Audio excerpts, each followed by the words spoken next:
Family, thank you so much for joining me once again. We are on another episode. Today, we are in Niger. Should I say we are in Niger actually? Because this conversation is going to touch the entire Sahel, Mali, Niger, Burkina Faso, including Nigeria. Yes, you heard me right. There is a solid banter, complete solid banter between the NGOs who are operating in the Sahel region, Mali, Niger, Burkina Faso. There is a banter between the government of these nations and the NGOs who are operating in the country. They have a lot of NGOs in this region. Now, the local NGOs who are sponsored by the international community or foreigners, together with the international NGOs, are having solid problem with the government. The government somehow, anyhow, have something seriously against them and they are suspending them. As I'm talking to you, hundreds of them have been suspended in Niger. We are going to get down into that. But there's accusation from the international community and the mainstream media, the Western media especially. They are accusing the government of Mali, Niger, Burkina Faso. Even in this regard, when this one we are going to discuss right now, which involve Niger, they are saying that these countries, including Niger, they are run by military government, which is the reason why they are cracking down on the NGOs. They don't want the NGOs to know what is going on in their country. They are doing everything possible to silence foreign voices from knowing what is going on and speaking about what is going on in their country. Because you know the NGOs, when they're in your country, they give report also about things that are going on. All right.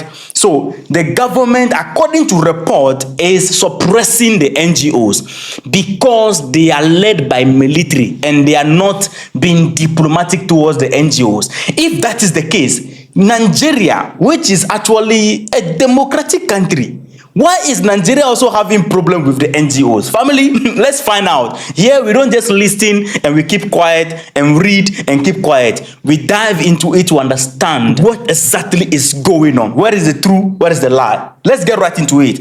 If you're already here with me, please hit the like button. It's very, very important. Subscribe to be part of the family and put us on notification so that when we drop it, you catch it. Respect. This is it right here.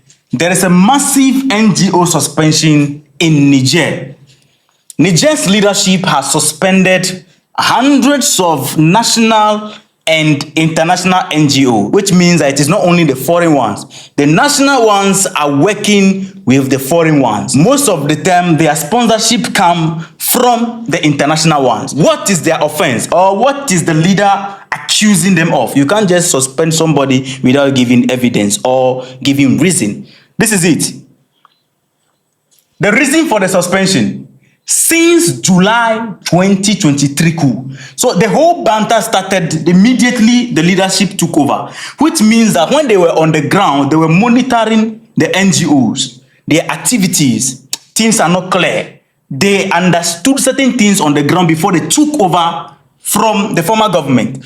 Now, since the July 2023 coup, General Abdourahamane Tiani has repeatedly, not only once, repeatedly accused the NGOs of, number one, lack of transparency, supporting jihadist group in the Sahel conflict. That is a hard accusation. Is it true or false? You and I, we cannot be the judge of that. But information available will lead us to understand the possible truth and the possible lie in this conversation. In addition to that, we are going to find out if only, because if one person come out and then you are making claim that this is happening, and nobody is backing you, it will look like, there's something wrong with you.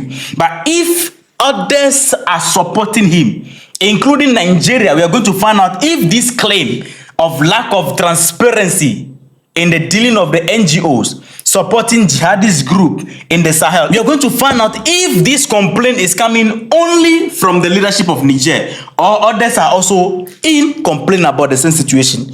Let's move forward.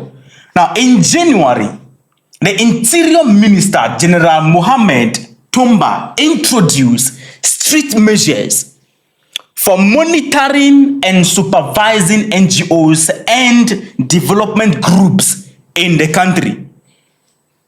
Out of 4,122 NGOs in Niger, including 332 foreign, only around 100 were authorized to continue operation last week. The rest of the NGOs must suspend activities for failing to publish their 2024 financial statement, and they have given them 60 days to comply. The Niger government has given them 60 days to comply to this rule. They have to provide their 2024 financial statement. Now, this problem right here that the Niger government is having with the NGO is the exact problem that Nigeria is facing with the NGOs. The chief of defense of Nigeria came out and spoke. We are going to listen to him and to see if these things listed from here in these details can be found in his speech. Let's listen to that before we get into the rest of the detail. Yes. NGOs, there are so many things. If we want to go into NGO issues, there are so many things I had. Initially, when the NGOs came in, when we started, they didn't want any oversight function. They didn't want us to know where they were going to. You heard that? That is lack of transparency. He said the NGOs don't want them to know where they were going to, what they are about to do. They don't want any oversight. They want to do things independently. The NGOs don't want transparency for you to know that this is what we are doing, this is what we are not doing, this is what we are doing, this is what we are going. They want to do things independently. It confirms the accusation of the Niger leader, where he said that the NGOs lack transparency. That is one of the accusations. The accusation is two. They lack transparency and they are sponsoring the stateless people. They are funding them. That is the accusation of the Niger leader. So this statement by the chief of staff of Nigeria confirmed the lack of transparency that the Niger government is talking about. Let's listen forward. We had issues with that because now they will go into the enclave of the terrorists and go and treat them. You are treating the same people that is attacking the communities. You tell them no, that you are neutral. How neutral can you be? We've had situations where allegations of arms, them conveying arms just to make sure that the war continues. We've had situations where they will tell you they are taking food to communities. Halfway, they will tell you the trailer has broken down. By next morning, the trailer is empty. And that vehicle that is broken down, the driver will just go and drive it and take it back. So what had happened? We have funded those guys. How does that even make sense? That they are taking food to the community, and along the line they will say, the trailer is broken down in the middle of the road. Then before they break, the trailer is empty. Who come from the bush to come and pack the things from the trailer? They have funded those people. That's what he's saying. So there's a lot going on. Let's listen a little bit. This is interesting, like the video. You need to do that. Why up to now some of you let's go. So we said no, it can't continue like that, and that's why we insisted with the state government that look, the state government must know what's going on. So if any NGO comes, it must be registered. We must monitor what's going on. We've had situations where NGOs will come in with unidentified individuals entering communities. You don't even know what they're doing. They don't have NGO ID cards. They are not part of the government. Who is taking them to? What are they going there for? And so by the time we start monitoring what they were doing, we noticed things started getting better. So which means something is going on somewhere, because they come from all over the world and you don't know who is who. So that's why for every country, please regulate what the NGOs are doing, monitor what they're doing. Most times you hear them telling you that they spent $10 million and then you wonder where. Most times the money is spent on themselves, on their luxuries, the hotels they stay, the vehicles they are using and all those things. The locals don't benefit much from them. And yet this thing keeps on. I've told you, somebody will come and pay for a house for 10 years ahead. So what is he trying to tell you? This thing will never end until after 10 years, or maybe he will renew it. And again, I always remember that if there is peace and the threat level is low, one, they are going to retrench them.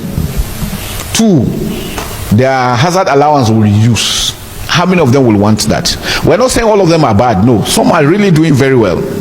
Some are extremely doing very well. But again, please don't just assume they're just monitor what's going on, monitor what's being spent. I think it's important. This is beautiful. So from his speech, you can see that all the accusation of the Niger leadership is found in his speech. The lack of transparency and how they are funding these people. And he said something very critical. He said sometimes they wake up and say they have spent $10 million US, and you ask yourself where. And he proposed that they should be monitored. Now this is what Niger is doing. That is the reason why in January, the Interior Minister of Niger actually introduced a strict measures to monitor and supervise the NGOs and the development groups in the country.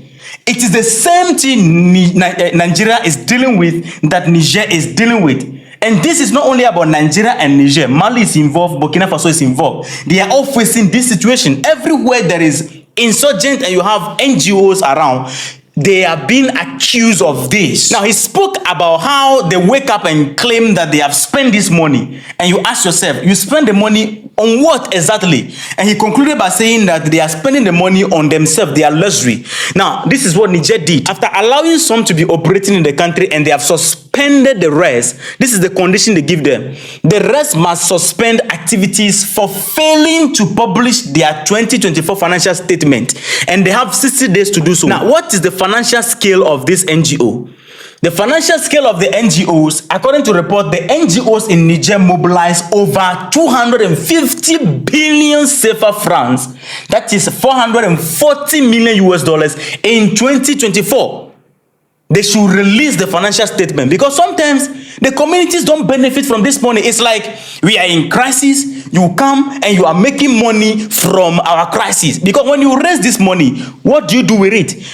The man in the video, the chief of defense of Nigeria, he said something very critical. He said some of them come and then they will come and rent an apartment for 10 years in advance.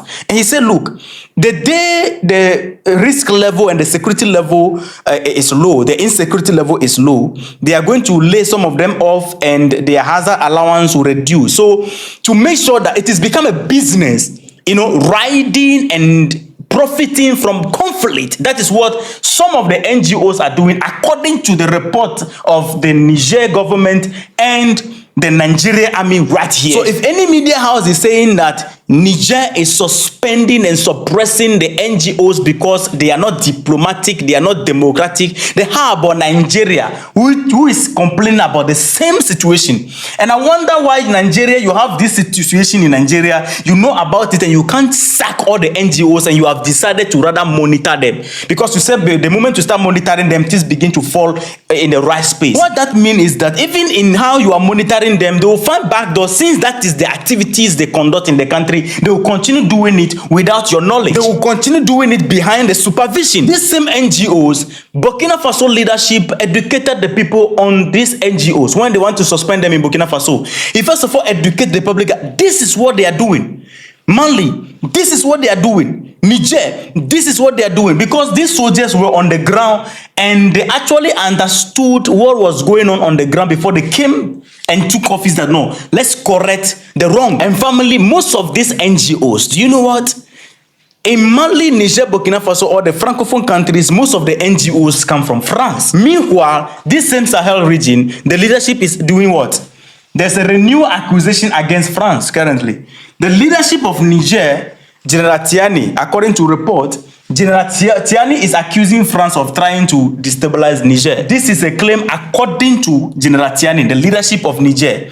Now, he claimed that the ongoing conflict is a total war initiated by France and Emmanuel Macron. That is according to Niger's leadership. These are not my saying. Now we have the NGOs in the same country operating and they are being accused of these things, lack of transparency and funding those who are disturbing the peace of the country. Then how do we handle this? How is this NGO suppression and they are not allowing the NGOs to operate? They are trying to hide something. How is that suppression when Nigeria is also complaining about the same thing? When Burkina Faso is complaining about the same thing? See, if it is just about Mali, Niger, Burkina Faso, these media houses, they win. Everybody can assume that, nobody is complaining. It's only the military leaders that are complaining about this. It will make sense in a way. But we have a democratic country where the leader is actually speaking the same language of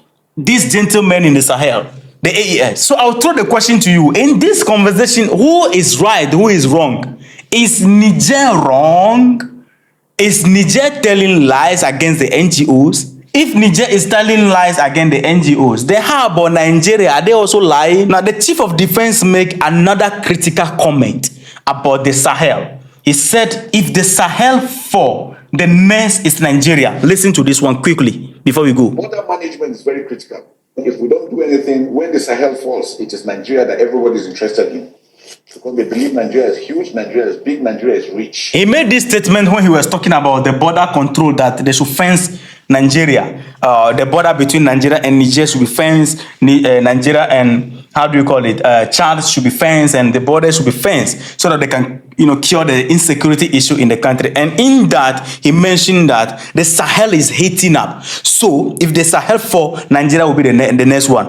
It confirmed the analysis I always use the map to do on this platform here. It confirms what I've been saying, that look, what is happening is an agenda to take over, and we need to open our eye. We all need to work with the Sahel in terms of security. So every country that you have NGOs in the country, understand that if these accusations by the leadership of Niger, Mali, Burkina Faso, and Nigerian army is correct, what it means is that the NGOs only profit from the conflict. And when the conflict is gone, they are no longer going to get their profit. Because if they are mobilizing money, enough money because of conflict, and they are using it on themselves, paying their hotel bills and enjoying luxurious life, who want the conflict to end? The moment the conflict ends, how are you going to mobilize money again? So it becomes business. How do you come to my country? I'm in conflict. Those who are creating the conflict in the country, you are supporting them and supporting those who are being affected by the conflict. Who does that?